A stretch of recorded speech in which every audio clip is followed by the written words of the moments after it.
Hello children, how are you? I hope you all are doing good. Children, now we will read what you give is what you get. He almost didn't see the old lady stranded on the side of the road. Stranded means जैसे किसी ने वहाँ side में उनको छोड़ दिया.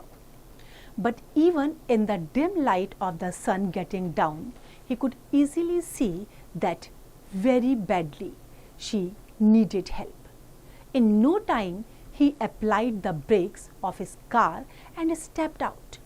She was an elderly woman in her mid-60s, wearing an expensive outfit and was standing near her expensive car. As he walked towards her, he smiled that worried her. She had been waiting there for help for the last hour or so, and no one has stopped. She thought, was the man going to hurt her?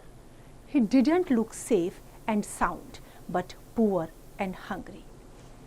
अब जब जो dim light थी उसमें उन्होंने देखा कि एक lady वहाँ पर खड़ी है और उसको मदद की ज़रूरत है, तो उन्होंने अपनी कार का ब्रेक लगाया और उसके बाद जो लेडी ऑलमोस्ट मिड 60s में थी वो उसकी हेल्प के लिए चले गए. उसने एक्सपेंसिव आउटफिट पहना हुआ था और अपनी एक्सपेंसिव गाड़ी के सामने वो खड़ी थी.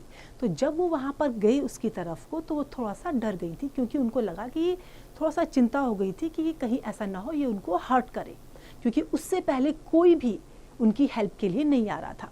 तो जब वो गया उनकी हेल्प के लिए तो थोड़ा सा डर गई थी. वो कैसे लग रहे थे उनको? He didn't look safe and sound but poor and hungry. On the other hand, the man was thinking about the help the woman badly needed. He could see that she was frightened, standing out there in the cold. He knew what she felt. It was that chill which only a fear can put in you. और जो वो आदमी वहाँ पे खड़ा था वो सिर्फ ये सोच रहा था कि इस लेडी को जो है मदद की ज़रूरत है. वो क्लियरली देख सकते थे कि वो बहुत डरी हुई थी और वहाँ पर ठंड में वो खड़ी थी. On reaching the woman's car he said, I am here to help you ma'am. Why don't you wait inside the car where it is warm. अब उन्होंने क्या कहा कि मैं आपकी हेल्प के लिए आया हूँ, तुम कार के अंदर क्यों नहीं वेट करते हो, वहाँ पर थोड़ा सा गर्म है. And by the way I am Brian Simpson. Well, all the trouble the lady had was a flat tire. Problem क्या थी? टायर पंक्चर था, टायर फ्लैट था. But for someone like her, it was bad enough. Brian crawled under the car, looking for a place to put the jack, accidentally rubbing the skin of his finger a time or two. Soon he was able to change the tire, but in this effort he had got dirty and his hand hurt. As he was tightening up the nuts of the tire, the lady rolled down the window and began to talk to him. She told him that she was from St. August and was just passing through. She could not thank him enough for coming to her help. Brian just smiled as he closed the trunk of the car. The lady then asked him. अब जब उन्होंने देखा कि tyre puncture है तो वो उसके नीचे क्रॉल करके गए और उसको फिट करने लगे. उस दौरान उनकी स्किन भी रब कर गई थी. जल्दी ही जो है उन्होंने टायर चेंज कर दिया था, लेकिन उस दौरान जो है उस प्रयास में उनकी जो उनकी बॉडी थी वो हर्ट हो गई थी, उसमें रैशेज आ गए थे. और जब वो नट को टायर कर रहे थे तो लेडी ने क्या करा, विंडो को रोल डाउन किया और उनसे बात करने लगी. नाउ तब उस लेडी ने बताया कि वो कहाँ है. She was from Saint August and she was just passing through there. फिर उन्होंने क्या करा, उसके बाद वो मुस्कुराए और उन्होंने जो है वो ट्रंक कार का क्लोज करा. उसके बाद लेडी ने उनसे पूछा how much she owed him. Any amount he asked would be all right with her. She said to him that had he not stopped to help her, many dangerous things could have happened to her. अब उसने क्या कहा कि कितना amount तुम्हें चाहिए, जो भी अमाउंट बोलोगे उसको मैं दे पाऊंगी, क्योंकि अगर आज उन्होंने हेल्प नहीं की होती तो उनके साथ कुछ भी खतरनाक हो सकता था. Brian never thought even for once about being paid. This was not a job for him. He was just helping someone who was in dire need of help. There had been plenty of people, plenty means बहुत सारे, who had helped him in his dire times. He had lived his whole life that way, and it never occurred to him to act in any other way. अब Brian ने कभी भी जो है ये नहीं सोचा था कि उसको इस चीज़ के लिए पे किया जाएगा, क्योंकि ये उसका जॉब नहीं था. वो केवल उनकी हेल्प करना चाहता था क्योंकि वो मुसीबत में थे, तो इस समय उनको उनकी हेल्प की ज़रूरत थी. बहुत से टाइम में बहुत से लोगों ने इसी तरह से जो है, जब ये ब्रायन बहुत नीड में थे तो उनकी हेल्प की थी, और इस समय भी उन्होंने ऐसा नहीं चाहा था कि उनको इसके बदले में कुछ मिले. He told the lady that if she really wanted to pay him back, the next time she saw someone who needed help, she should give that person the help he might need. And when you do that, just think that you have paid me back, he needed. अब उन्होंने क्या कहा कि अगर सचमुच में आप मुझे कुछ पे करना चाहते हो तो नेक्स्ट टाइम आपको कोई ऐसा दिखाई दे जिसको तुम्हारी मदद की बहुत ज़रूरत है, बहुत नीड में है वो, तो ये सोचना कि आप मुझे पे कर रहे हो और ये सोचते हुए आप उसकी हेल्प कर देना. As the lady started her car and drove away, he waited there and then he started his own journey towards his home.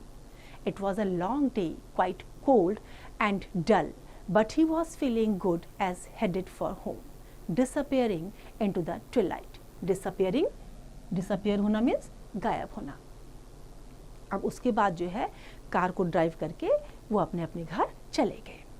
Meanwhile, the lady came across a small cafe few kilometers down the road. She got down from her car and entered into the cafe to have a cup of coffee, a toast or two to eat, and to warm herself before gearing up for the last leg of her journey. The cafe was not in a very good looking position.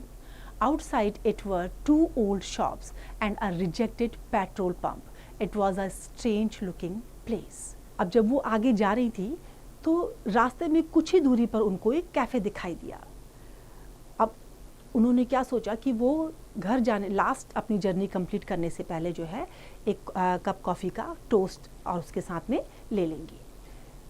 अब जो है वो cafe की जो position थी, जो cafe था वो अच्छी पोजीशन में नहीं था.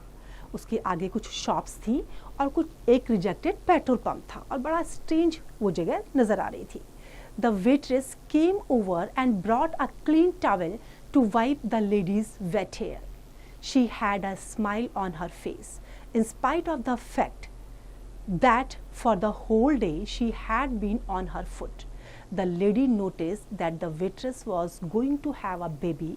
She must have been suffering the strain and aches, she thought, but still there was no change in the attitude of the waitress. The old lady wondered how someone who had so little salary could be so giving to a stranger. और साथ में वो ये भी सोच रही थी कि जिसकी अपनी ही इतनी कम सैलरी है वो कैसे किसी स्ट्रेंजर को कुछ दे सकती हैं. At this, she remembered Brian, the man who helped her when she needed it most. After finishing her meal, she paid with a £100 bill. The waitress quickly went to get change for her £100 bill, but the old lady had slipped right out of the door. She was gone by the time the waitress came back. अब उन्होंने क्या करा, इस समय उनको Brian की बात याद आ गई कि क्या कहा था उन्होंने कि जो पर्सन आपसे ज़्यादा नीड में हो उसकी हेल्प कर देना. अब उन्होंने क्या किया, जो उन्होंने ऑर्डर किया था अपने लिए सामान उसके बदले में £100 बिल दे दिया. अब वेट्रेस जल्दी से चेंज लेने के लिए गई, तब तक वो वहाँ से बाहर चली गई. The waitress wondered where the lady could be. Then she notice something written on the napkin. अब जब लेडी वहाँ नहीं दिखी तो उनको आश्चर्य हुआ. तो वेट्रेस ने वहाँ पे क्या देखा कि नैपकिन के ऊपर एक पेपर था, उसमें कुछ लिखा हुआ था. There were tears in her eyes when she read what the lady wrote.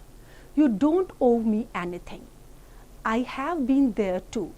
Somebody once helped me out the way I am helping you. If you really want to pay me back, here is what you can do. Do not let this chain of love end with you.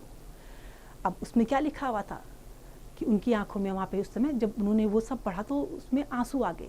उसमें क्या लिखा हुआ था कि तुमने मुझे कुछ भी नहीं देना, कुछ भी तुम्हारे पास में मेरा उधार नहीं है, और मैं भी इसी उसमें थी जब किसी ने मेरी हेल्प की थी, और अगर तुम मुझे सचमुच में पे करना चाहते हो तो इस तरह से जो ये चेन है लव की, इसको ख़त्म मत होने देना.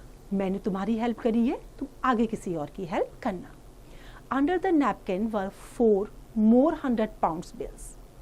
Well, there were tables to clear, sugar bowls to fill, and people to serve, but the waitress made it through another day. The night when she got home from work and climbed into bed, she was thinking about the money and what the lady had written. How could the lady have known how much she and her husband needed it? With the baby arriving next month, it was going to be hard. She knew how worried her husband was. As he lay sleeping next to her, she gave him a soft hug and whispered softly, "Don't worry, Brian. Everything is going to be all right." अब उसके बाद जब उन्होंने napkin हटाया तो उसके नीचे जो है और 100 पाउंड बिल रखे थे, 400 पाउंड बिल रखे हुए थे. अब उनको लेकर के जो है वहाँ पे भी और भी काम था, वहाँ पे उनको टेबल क्लीन करना था, बाउल फिल करने थे शुगर से, लेकिन उन्होंने जो वो वेट्रेस थी दूसरे दिन के लिए उस काम को छोड़ दिया. रात में जब वो घर वापस गई, अपने बेड में गई, तो वो उसी चीज़ के बारे में सोच रही थी. वो बहुत परेशान थे क्योंकि नेक्स्ट मंथ उनका बेबी होने वाला था, उनको पैसों की ज़रूरत थी और ये उनके लिए एक बहुत बड़ी हेल्प थी, उनके लिए बहुत मुश्किल हो रहा था. फाइनली उन्होंने हक करते हुए क्या कहा, सॉफ्टली अपने हस्बैंड से बोला कि डोंट वरी ब्रायन, यहाँ पर सब कुछ ठीक होगा. उनकी हेल्प हो चुकी थी. तो देखा बच्चों, अगर हम किसी की हेल्प करते हैं तो आगे गॉड भी हमारी हेल्प करता है, और हम एक दूसरे की हेल्प करके हम जो वरीज़ हैं, जो किसी की परेशानियां हैं, जो टेंशन्स हैं, उनको कम कर सकते हैं. I hope this story is clear to you now. It's time to revise. You can revise it.